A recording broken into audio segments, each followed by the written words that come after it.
How's it going, everybody? Christian from Treasure Town here, and I'm on campus at Princeton and getting ready to do the last grab bag in my grab bag battle series with Silverpicker.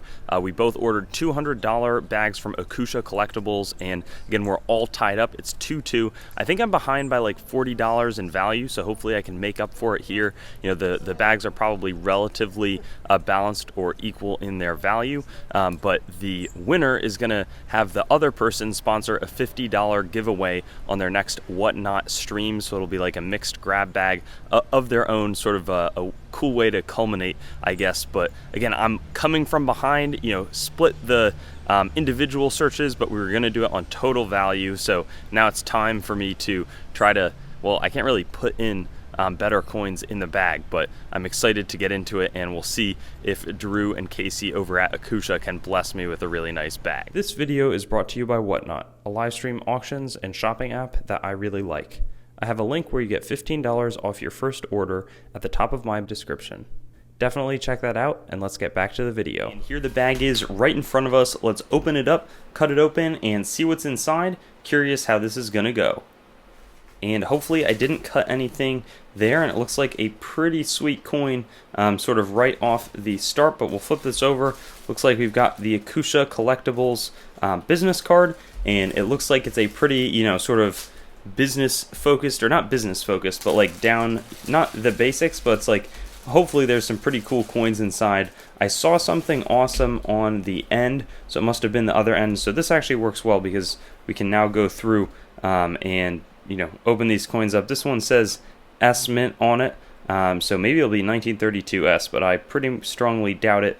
This looks like it was some sort of staple toning where the staples were really close to the coin, and then it toned with that look on, you know, that dark brown toning on sort of the edges, and it looks like it'll be a 1952 S. That says around $10, but be curious how all of you would grade this. I would probably come in and say this is like a, you know, I'm not seeing any wear on it, but I am seeing some tough hits in the face, so probably like a Mid-State 62. But for a BU Washington quarter, it's pretty cool, and it's got a little bit of, you know, interesting characteristics with that tape toning, as I mentioned. This one looks pretty awesome. It's a very brown, uncirculated wheat penny. Hopefully it'll be an early date, and 1909. That's awesome.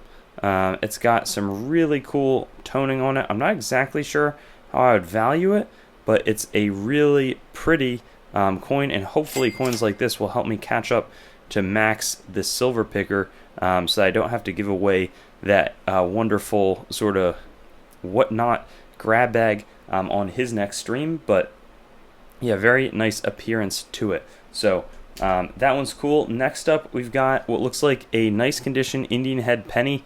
I wouldn't call that mint state. I'll check out the other side. Looks like it's 1897, and they're calling it, yeah, they're saying it's maybe AU 58. That range makes sense. AU 55, AU 58, but really sort of nice eye appeal to it.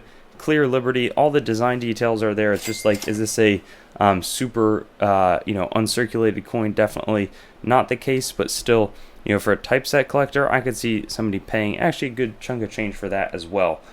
So I like how their grab bag, you know, it's a lot of pretty cool, high quality coins, and we've got a 72% Mexican, let's see, 10 centavos from 1926. That's great. So it's not a coin that I've seen. I've transacted with some of their 50 centavos and the pesos, but 10 centavos from 1926 have yet to have this design. I think it's sort of cool how they are able to still scale that, even though it's a little smaller, with the Libertad and the sun there, just like on the 8 reals, but not sure if that's going to help me make up the distance here value-wise. After that, let's see what this is. It says 90.3% silver, ZSZ 902.75 centavos. Where is this? Oh, so it's Mexican, 1895, and that sort of looks like it's got a little overdate on it, or actually it's probably just a little bit of damage to that 5, you know, numeral, but older Mexican coin there. And then we've got, that looks interesting, a big O-Mint 1 dime, so probably Seated Liberty dime, 1857, higher VF. Yeah, that makes sense. Sort of a quality coin right there, and that's great to see. you know, priced in at around $70, which is pretty, you know, pretty a high number. I'll put it that way. I don't know exactly what the valuations on things like this is, and if the 1857O is a slightly better date or anything like that, but that could definitely be one of the better coins of today's hunt, of today's grab bag. And I feel like, you know, in terms of getting to $200, we'll probably be pretty close, but we do need to see these last two coins. 1892p, first year Barber quarter. That's really cool. I want to say the quarters went 1892 to 1916, but it could have been 1915. And Theodore Roosevelt said that these coins were ugly. He wanted new designs, and so that's why they eventually came up with the Standing Liberty quarter, which I think is what we have in the back there, because we saw that when we started hunting the bag. But really fun to get that first year of issue, 1892. And then lastly, as I had mentioned before, Standing Liberty quarter. It looks like it'll come in pretty solid shape. Let's see, 1923. That's also an older date. It says low AU. I can't tell. There could be a little bit of cleaning on this one, but the detail, man. I mean, that is a nice coin. 1923 is a tougher date, just in the sense that, you know, the base here was really elevated, and the date would always wear off, and that's why we have so many no-date Standing Liberty quarters. And as a result, things like this are a lot rarer, but also you'd often see them just more circulated than even this one is. You can see a little bit where the 2 seems to be having some rub, but this is about uncirculated. It hasn't seen a ton of time. So, you know, I'll be curious to see how Silver Picker does again, and how much I'm giving away in the form of that Whatnot grab bag. But very solid start. I'm curious to see where the 1909, you know, that could easily be near $45. You know, have to take a closer look at where market comps are for 1897, but I feel like this was pretty fair for $200, especially, you know, this 1857O. I just don't really know, you know, if this is a $70 coin, ascribing 130 of value to this stuff should be a pretty easy feat to come up with. But I'll be curious just to evaluate all of that. Have so enjoyed doing these grab bags, you know, and I think that we're going to be doing an additional series. Stay tuned on both of our channels to see how that unfolds. I've been trying to collaborate a lot across the board where I can with Max, the Silver Picker.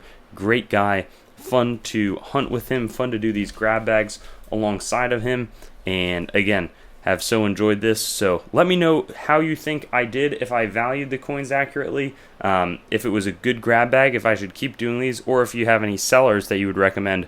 Always love to hear the feedback from everybody who's watching. And it's over. You know, thought that was a really cool bag that I did get some neat value from, but I did the calculations. I talked to Max, Silver Picker, and I think that I came up short by like $20 and 40 cents, something like that. So, you know, tough taste of defeat. I'll be giving away and sponsoring that $50 grab bag on his next Whatnot live stream, but at the same time, excited that, you know, we were able to do this. And I talked to Max, and the only way, you know, hopefully I can get revenge to remedy this would be to try another series. So that's going to be coming out over the next few months. Excited to have that happen, and we'll be able to hopefully add to our collections, and maybe see some new material, make some new relationships within the coin buying space. So excited to have that happen, and I'll see you on my future videos, especially the ones with Max. Those are always fun, and I'll see you soon. Thanks for watching the video, and don't forget to like, comment, and subscribe. Also, be sure to visit our website, treasuretown.com, to stay up to date on everything going on the channel, and possibly get some great deals on coins and collectibles. We look forward to seeing you on our future videos, and best wishes until then.